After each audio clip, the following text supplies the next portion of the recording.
ओम नमः शिवाय। मु ज्योतिर्वेद रुद्रप्रसन्न महापात्र भुवनेश्वर ओडिशा कहूँ। आज विषय वस्तु है ज्योतिर्लिंग आउ रुद्राक्ष। ज्योतिर्लिंग गुड़ा केमिति उत्पन्न होता सबू गोटे गोटे उपाख्यान रही। दारुका वन रे राक्षस को मारिया शिव उपस्थित हेले नागेश्वर हिसाब से पूजा हेले। चंद्र आसिक शिवंक जटारे रक्षापी शरण पशिले। दक्ष प्रजापति जिते मारिदेवा बसते सोमनाथ बोली पूजा हेले। किंतु गोटे नॉर्मल जिनस कहुए महादेव गोटे ज्योति रूप आविर्भाव होते। ब्रह्मा विष्णु से विषय पढ़ी जे बड़ किए आठ ब्रह्मा मिछ कही आजिका डेट्रे पूजा होना ब्रह्मा जहाँ उपाख्यान रही। तो से गुड़ाक ज्योतिर्लिंग सबु ज्योतिर्लिंग निजर निजर महात्मा रही। आपण सबु ज्योतिर्लिंग गुड़ाक सबु काम नुहे जमी सबु रुद्राक्ष सबु काम नुहे सेमती सबु ज्योतिर्लिंग सबु काम नुहे। उदाहरण स्वरूप वैद्यनाथ ज्योतिर्लिंग ईस्टर्न इंडिया बा टोटालिटी बेंगल ओडिशा बिहार ए तीनटा राज्य मिसेदेले ईस्टर्न इंडिया है कि पात्रा यूपी एपटे कि पात्रा आंध्रा आप नहीं पारती। तो ईस्टर्न इंडिया केवल गोटे ज्योतिर्लिंग सी है वैद्यनाथ ना है वैद्यनाथ अर्थात से शिव मंदिर रे आपणकर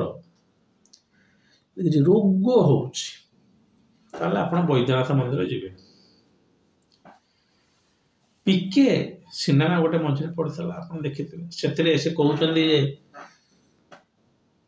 ये निजर स्त्री रोग पड़ी सेवा कर ना जा से शिव मंदिर में पूजा कर। देखो आज्ञा दीटार आवश्यकता रही। मुझे कहूनी जे आप गोटे लोकटा मला परिस्थिति छाड़ी पलांतु वैद्यनाथ दर्शन करने को। किंतु से शिवलिंगर से पुण्यस्थान से महात्मा रही जे बहुत गुड़े अकर्म कर्मदायक काम से पारे। तेणु आपण बरम आपणकर देह कार खराब हो बापा माँ हेले पिला छुआ हेले से आप जाऊँगी वैद्यनाथ ज्योतिर्लिंग जी। वैद्यनाथ ज्योतिर्लिंग जाइए मुझे से बाहाघर रुद्राभिषेक करके आसली। जदि रुद्राभिषेक गोटे अलग जिनस आप ज्योतिर्लिंग स्पेसिफिक पर्पज रे जाइए पूजा करवा एवं रुद्राभिषेकटा कर अलग जिनस। तो से जा बाहाघर रुद्राभिषेक कली बाहाघर आज्ञा हो तो ना स्पेसिफिक ज्योतिर्लिंग स्पेसिफिक काम करा जाए। वैद्यनाथ का ना है सी है डॉक्टर। वैद्यनाथ ज्योतिर्लिंग यदि आप जाऊँगी ताहले आप गोटे 12मुखी रुद्राक्षटे से अभिमंत्रित करके पिंधे देह सुस्थ रहा। कारण 12मुखी है द्वादश आदित्य बा सूर्य। ए भिडियोटी मुझे ऑलरेडी इंग्लिश रे कर देइछे। 2-3 जन रिक्वेस्ट कले बोली मु ओडिया रे करूची सार आम ज्योतिर्लिंग विषय जाना चाहूँ करुचे। जदि मुझे सब अनुरोध करुचे 3टा भाषा सब शिखतु। ओडिया आपंकर जो नेटिव लैंग्वेज ओडिया हो तेलुगु हो जहाँ हो हिंदी आउ इंग्लिश मना करूँ।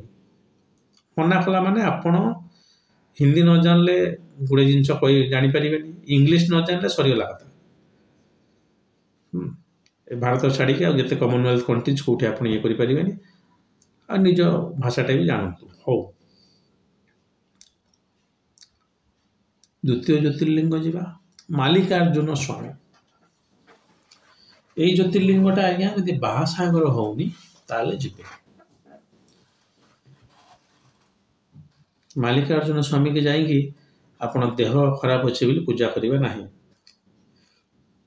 मु किसी बड़ छोट कौन ज्योतिर्लिंग मत कहीं पैसा दौना मल्लिकार्जुन स्वामी ट्रस्ट वैद्यनाथ ट्रस्ट क्या प्रमोट कि डिमोट करूँ कहे स्पेसिफिकाली ये जिनस यही लिंग यही उद्देश्य से उद्देश्य से जातु फलप्रद डेफिनेटली हम छाड़ू आपंकर देह खराब होता देह भल होगा बैद्यनाथ जा बर्तमान आपंकर बाहासा घर पर बापा माँ चिंता कले तो बाहासा घर पर जब आप होनी ताले मल्लिकार्जुन स्वामी मंदिर आप मल्लिकार्जुन मंदिर जाकि जब आप गोटे गौरीशंकर रुद्राक्ष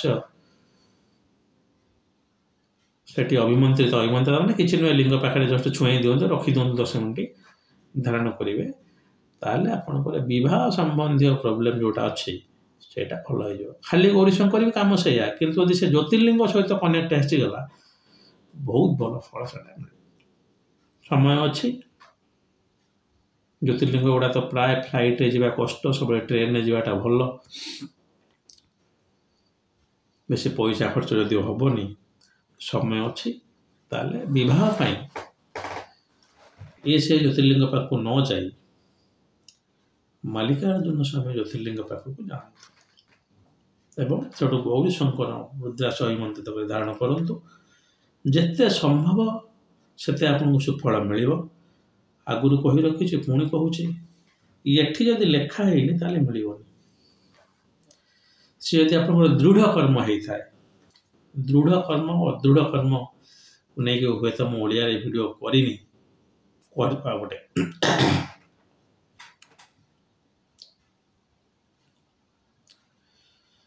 आ गोटे ज्योतिर्लिंग कहीदे बाहासागर होगला पिलापिली होना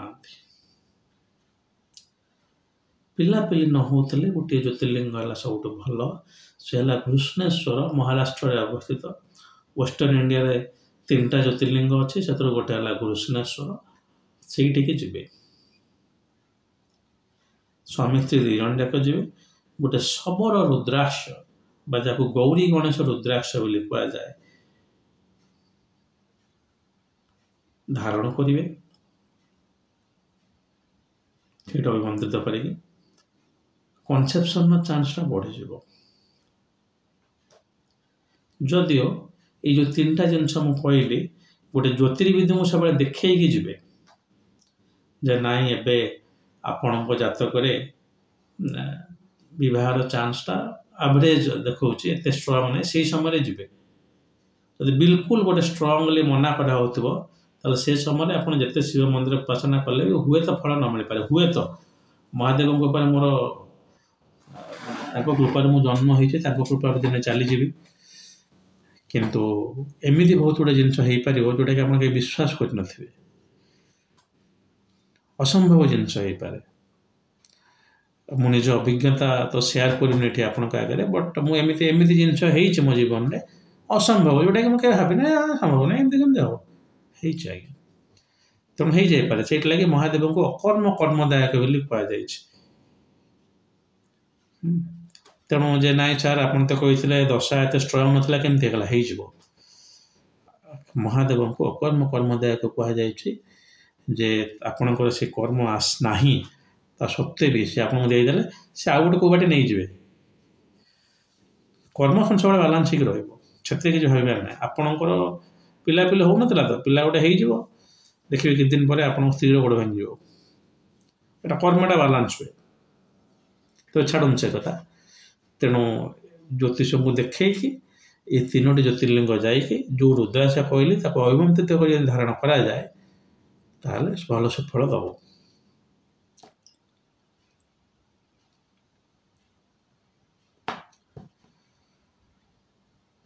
माने नुहे आप ज्योतिर्लिंग जब किसी आप उद्देश्य नहीं आप विजिट करेंगे आप विजिट करूँ किंतु ज्योतिर्लिंग गुड़ाक गोटे प्लेस नुहे कि आप माने मजापाई जी आम आज्ञा 7टा ज्योतिर्लिंग ना ना जदि आपण मन में वैराग्य हे ना जदि आप मन में तपस्या कर ध्यान करार ना तो शैवपीठ गुड़ाक जातु खाली डिवोशन रे शैवपीठ नुहे शैवपीठ गुड़ा आपणकर मोक्ष रास्तार आज्ञापी तेणु आपण मन में से सद्भावना रहा उचित ता सहित जदि आपणकर यही जिनस नीड अच्छी एक्चुअली ताले जातु खाली नीड अच्छी कि शिव मंदिर रुद्राक्ष पिंधे आप कौन आस्था ना बिल्कुल जातुनि କିଛି ଆମର ନିଡ୍ ନାହିଁ, ମୁଁ ଖାଲି ଯାଉଛି ଏମିତି ବାଟରେ ଯାଉଥିଲି, ପାଖରେ ଦେଖାହେଲା ଶିବଲିଙ୍ଗ, ଖାଲି ଦର୍ଶନଟେ କରି ପଳେଇ ଆସିଲି, ସେ ବି କିଛି କାମ ଦେବନି। ସମ୍ପୂର୍ଣ୍ଣ ଆସ୍ଥାର ସହିତ ଯିବେ, ସେଠି 2-3 ଦିନ ରହିକି ତପସ୍ୟା କରିବେ, ପୂଜା କରିବେ, ଆସିବେ। ନିଶ୍ଚିତ ରୂପେ ତପସ୍ୟା ମାନେ ଆପଣ ସିମ୍ପଲ ଭାଷାରେ ଅଗିଆ ବଢ଼ିଆ ଭାବିନୁ, ନିଶ୍ଚିତ ରୂପରେ ଫଳପ୍ରଦ ହେବେ। ହଉ, ଆଜି ପାଇଁ ଏତିକି।